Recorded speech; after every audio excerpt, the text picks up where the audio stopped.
As one of the first and most ancient realms pulled into the Nexus, the realm of the Raven Court has grown large and prosperous over the millennia. The province of Cursed Hollow, a gothic landscape of twisting villages and farmlands, serves as an ideal trial grounds for the heroes of the storm.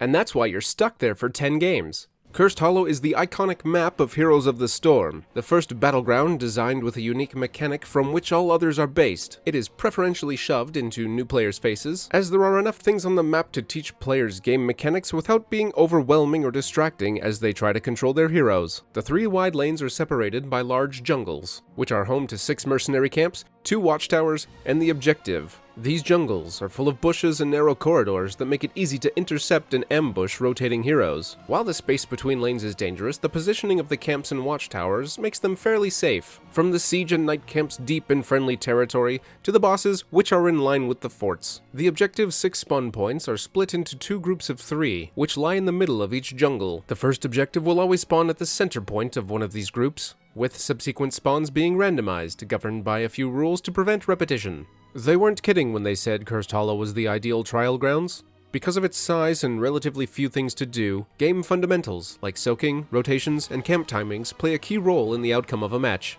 As is tradition, games on Cursed Hollow will typically start with the level 1 brawl in mid lane, with both teams fishing for early quest progress and picks. When this first fight falls off, most teams will split up into a trio and 2 solo players. The threesome could take up any position, but for the purpose of this guide, we'll assume they stayed mid.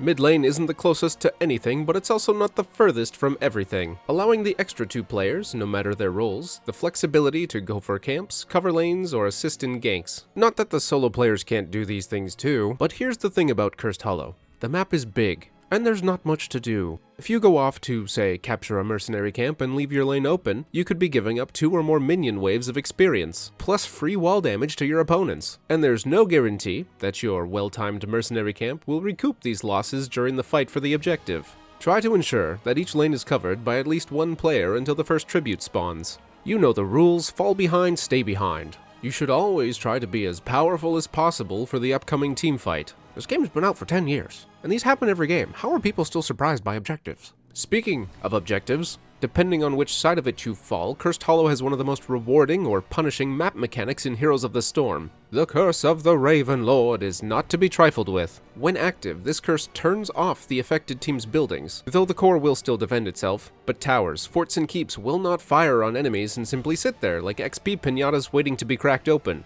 Additionally, the cursed team's minions will be reduced to 1 hit point. Together, these effects cripple a team's defensive capabilities. Without the safety of their structures, heroes are vulnerable to aggressive flanks, dives, and deep invasions, while undefended structures are ran down by the opposing team's minion waves. As the aggressing team, it's best to maximize your pushes, either going deep for a keep or wide to grab up as much experience as possible. Since enemy minions will explode if you so much as look at them, having a hero in each lane can snowball your XP lead, putting you in a better position for the next objective or to make aggressive plays. The curse lasts 70 seconds. That's 2 minion waves and some change. It's common to lose 2 forts or more during the curse, as the only protection a defending team has is each other, and so must choose their positions carefully.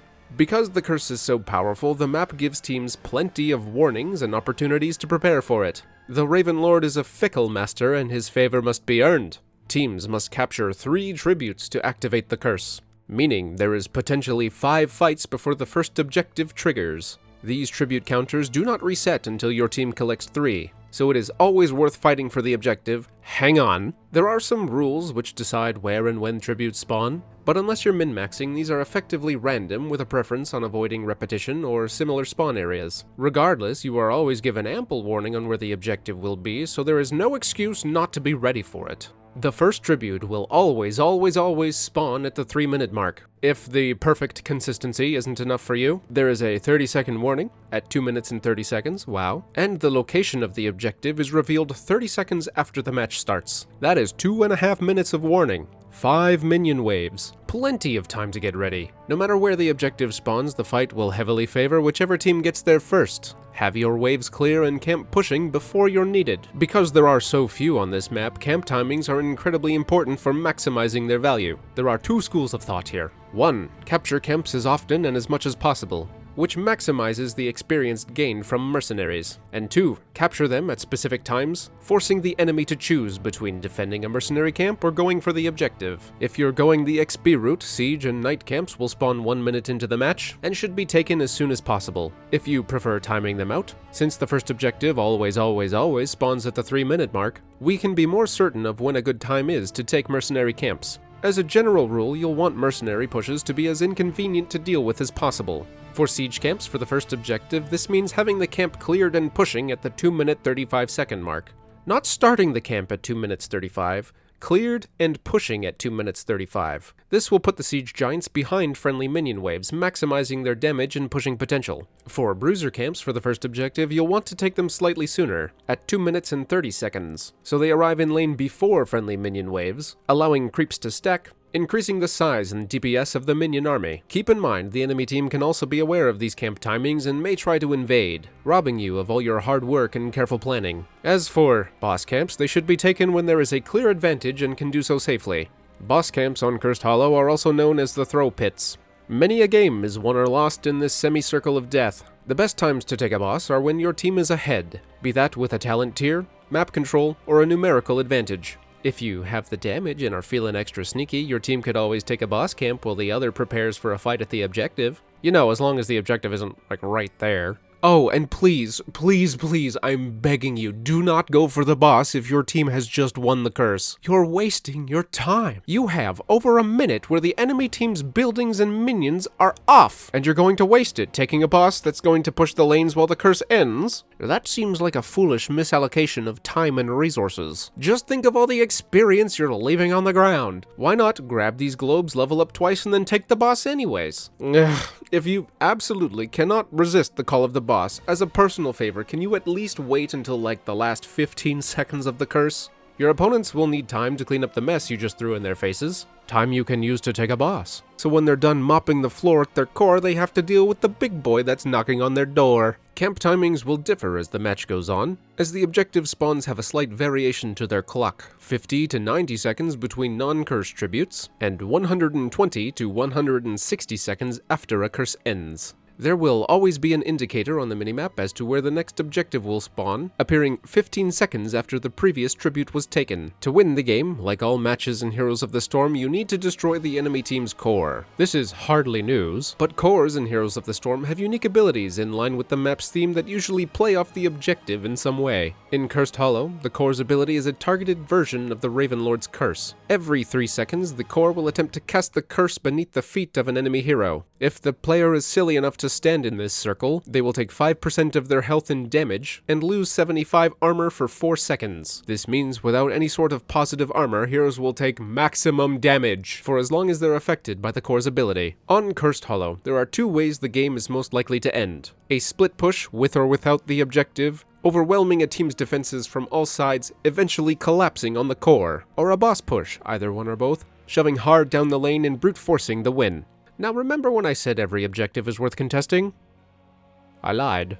The #1 rule of teamfighting is to have as many things going for you as possible before the fight starts, be that numbers, positioning, or talents. Because it takes 3 tributes to activate the curse, there is time if you're behind to gather experience from inside minions, mercenaries, or structures, while the enemy team captures the objective. As well, sometimes the enemy team gets there first and entrench themselves in a way that makes engaging into the objective dangerous. Take stock of the situation, and if things look spicy, don't do it. Don't play their game. No, Red Team, I don't want to play jump on your swords and die. I will instead use my time living to find an advantage somewhere else on the map. Goodbye. And then your whole team disengaged, and everyone lived, and you grouped up for the next fight, and you won the game, and everyone clapped. Right. Well, hopefully your team saw the same dangers you did, came to the same conclusions, or are at the very least open to communication, and aren't keen to simply dive in and push their buttons simply because they're off cooldown. Yay, quick match. Before we wrap this up, I want to highlight a few heroes whose strengths help them perform exceptionally well on Cursed Hollow. Because this map is large and favors fundamental gameplay, global heroes like Dahaka, Falstad, and Brightwing are extraordinarily powerful, as they're able to soak lanes as long as possible while still being able to rotate quickly to support their team. Heroes with strong lane presence with good wave or camp clear that can operate on their own are also highly favored, as again, the size of the map increases the time it takes to rotate, which can leave solo laners isolated for longer than usual. Heroes like Thrall, Rexxar, and Illidan perform well in this regard. Heroes that can stall out objectives can also be quite useful. Ragnaros, Deathwing, and Azmodan can extend the time it takes for a team to capture an objective, buying precious few seconds for their friends to get into position. Cursed Hollow is the map everyone cuts their teeth on. The wide open lanes and large jungles give new players space to learn how to control their heroes, while the 3-stage objective and limited number of distractions give experienced players space to show off their skills. With one of the most powerful objectives in the game, timing is everything on Cursed Hollow. Knowing when and where to fight, whether to take camps or group, or get into position ahead of an objective, can make the difference between losing all of your forts or snowballing into a win. Despite being the oldest, Cursed Hollow remains one of the most fun and balanced maps in Heroes of the Storm.